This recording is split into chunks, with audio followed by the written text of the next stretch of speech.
Interview with Mr. Michio Murakami. Mr. Murakami is a past president of the Toyohari Association. At the end of the day's clinic practice, he changed into a fine suit, which made him look very elegant. In his interview, he answered our questions, but also provided some background information into the history of acupuncture as a profession for the blind. Question: how long have you practiced acupuncture?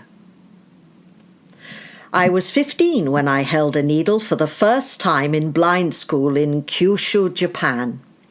So it has been 58 years since I held my first needle and about 53 years since I first started working as an acupuncturist. As a career, it has been about 50 years. Where did you train? Originally, I trained at the blind school in Kumamoto Prefecture. The blind school was made up of 3 years high school and 2 years of an advanced course. In the blind school, I did vocational skill training, acupuncture, together with normal subjects like English, maths, or chemistry. However, my real acupuncture training came at the home of Fukushima Kodo, who was the first chairman of the Toyohari group, while I was living there for 7 years and 4 months. I lived at his home as his apprentice, and I received my real training there. Although training in acupuncture continues for the rest of your life. Why did you decide to practice acupuncture? Because I was visually impaired. I thought that acupuncture would be the best way to fulfill my potential. My senior also advised me to follow this path. Do you practice massage? I am not doing it at all. I have studied it and I have a license, but I don't do it as my work.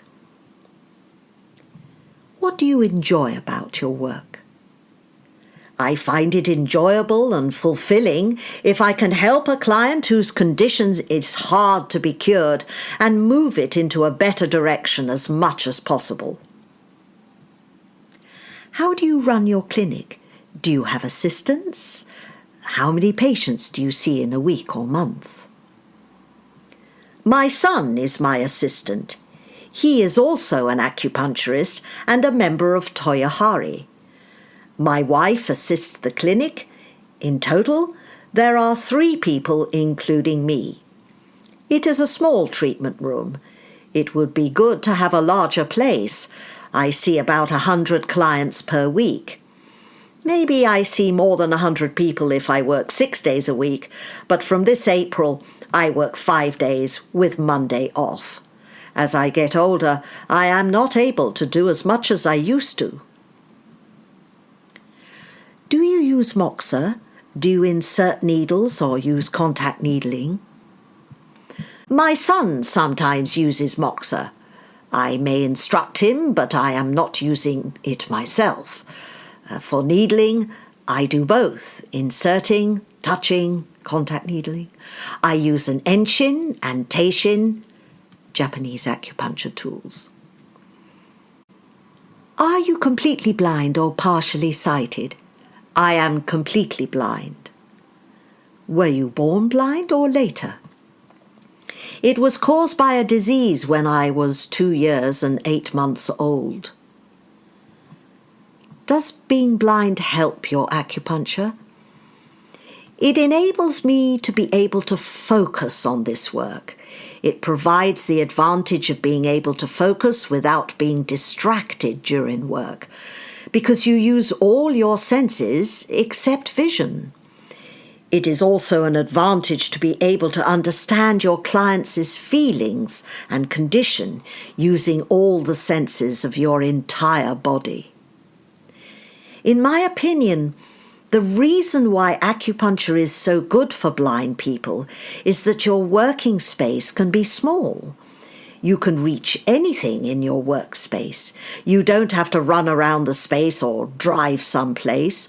Also, Whether you see or not, in this job 80 to 90% of judging your patient's condition can be understood with using just your senses and without seeing. That is also good for blind people. Does being blind cause you difficulties practicing acupuncture? Sometimes it is difficult to pick up on things about my clients' condition which require vision. For example, like wounds or swelling. In this situation, I ask my assistant to explain to me. I listen to him and then treat. What are your goals for the future? I don't have goals, and my body is getting older. I would love to continue my work to help people until my very last day. This is a kind of goal, and it's important to me. What advice would you give other young people for a better life and successful work? Luckily, unlike ordinary salarymen, we acupuncturists rarely hate our job. It is because we chose this way by ourselves. So for young people, put all your energy into the job you choose. But for this first step, you have to find the job you love and the job that suits you. When you find it, put all your energy into it. There are many good points in acupuncture that other jobs don't have. Some small things like you can treat your own and your family's problems. Also, as a business, you can get a daily income. There are many good things. Mr. Murakami adds, during the Meiji Era, Meiji 22 to 23, Western calendar 1889 to 1890, acupuncture had been under threat due to the Meiji Restoration and the modernization of Japan, which started a campaign to eradicate traditional Chinese medicine such as acupuncture. It was the blind who supporting acupuncture when this eradication campaign started happening and protected all these acupuncture jobs from being eradicated. Then there was a revival campaign for acupuncture at the beginning of the Showa era, 1926 to 1989. Until Yanagiya Sorei started the Chinese medicine revival at the beginning of Showa, it had been blind people who had led up to this point because they wanted to practice and maintain it. Despite this campaign to eradicate Chinese medicine, acupuncture jobs were allowed to be kept for the blind because this could provide them with some income for them to live. In Japan, this would be much better than giving blind people benefits. That is the beginning of acupuncture today. It was due to the achievements of the blind acupuncturists back then that acupuncture is still existing, and today it has started spreading all over the world. This would not have happened if acupuncture had been eradicated then.